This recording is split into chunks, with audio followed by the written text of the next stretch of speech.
The Siege of Danzig of 1734 was the Russian encirclement and capture of the Polish-Lithuanian Commonwealth city of Danzig during the War of Polish Succession. It was the first time that troops of France and Russia had met as foes in the field. Background: Augustus II of Saxony, who had also ruled as King of Poland for most of the years since 1697, died on February 1, 1733, sparking a struggle over his successor to the Polish throne. Stanislaw I Leszczyński, who had briefly ruled as king during the Great Northern War, was elected king by an election Sejm held on September 10, 1733, with broad support from the Polish nobility and population, as well as support from France and Sweden. Russia, the Habsburgs, and Saxony, desiring a monarch over whom they would have more influence, opposed his election. Russia sent troops into Poland in August 1733, at first in an attempt to influence the election, but then forcing Stanislaw,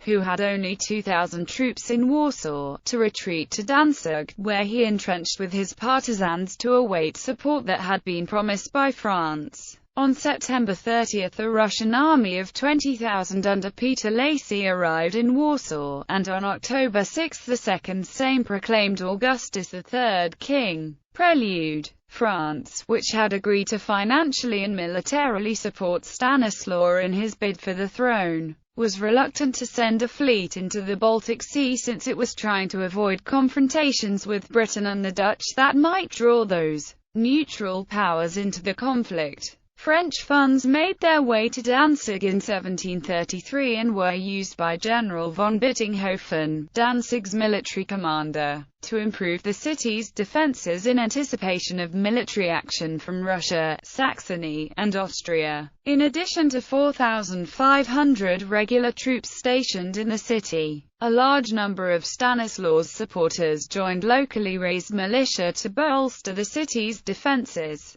General Lacy, required to leave large garrisons to deal with Stanislaw's partisan supporters, marched 12,000 men to Danzig, which he began to besiege on February 22, 1734. Due to the lack of proper siege equipment in the winter season, little siege activity took place at first, and the Russians had to deal with constant skirmishing from partisans both inside and outside their siege lines. First French fleet Cardinal de Fleury, Louis XV's chancellor, ordered a small fleet to the Baltic in support of Stanislaw. Departing Brest on August 31, 1733, a fleet of 14 ships arrived at Copenhagen on September 20. The fleet was recalled before it became clear that Stanislaw would need some sort of assistance. Over the objections of France's ambassador to Denmark, Louis Robert Hippolyte de Brahan, Count Plelo. Siege. On March 17, Marshal Münnich arrived with reinforcements, 15,000 soldiers, and took over command of the siege. The Russians made some advances, but were limited in their advances by inadequate artillery.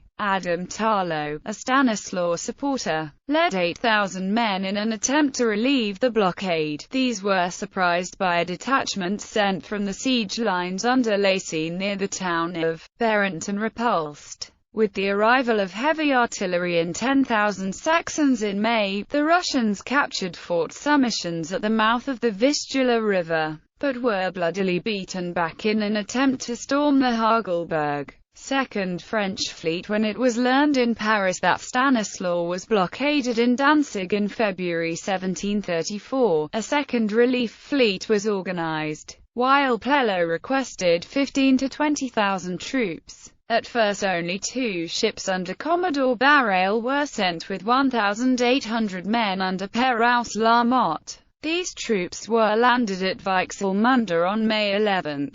4 days later, Pérouse La Motte abandoned the position, declaring it untenable, and returned to Copenhagen. There Count Plelo insisted that action be taken, and, reinforced by the arrival of 3 more ships, the fleet returned to Danzig, landing the troops on May 24. On May 27, in the first recorded meeting of French and Russian troops, this force attempted to storm the Russian entrenchments. but failing to do so, retreated to Weichselmunde. A Russian fleet under Admiral Thomas Gordon arrived on June 1, delivering additional siege weaponry. The fleet's guns so battered the French position that they surrendered, with Weichselmunde following 2 days later. Barrel returned to Copenhagen, but not before 2 of his fleet captured the Russian frigate Mitau. This ship was eventually exchanged for the captured French troops. Surrender. Danzig capitulated unconditionally on June 30, after sustaining a siege of 135 days, which cost the Russians 8,000 men. Danzig had suffered considerable damage and was also required to pay reparations to the victors. Disguised as a peasant, Stanislaw had contrived to escape 2 days before the city's surrender. He reappeared at Königsberg, whence he issued a manifesto to his partisans which resulted in the formation of a confederation on his behalf, and the dispatch of a Polish envoy to Paris to urge France to invade Saxony with at least 40,000 men. In the Ukraine, Count Nicholas Potocki hoped to support Stanislaw by joining up with a force of some 50,000 guerrillas operating in the countryside around Danzig. However, they were ultimately scattered by the Russians, and France refused to send any additional support. Stanislaw formally renounced his claim on January 26, 1736. Following the surrender, some of the Russian forces were sent further west to assist Austria in the defense of the empire against French military action in the Rhine River Valley. Russian forces reached the Rhine for the first time, and helped to blunt further French military action in that theater.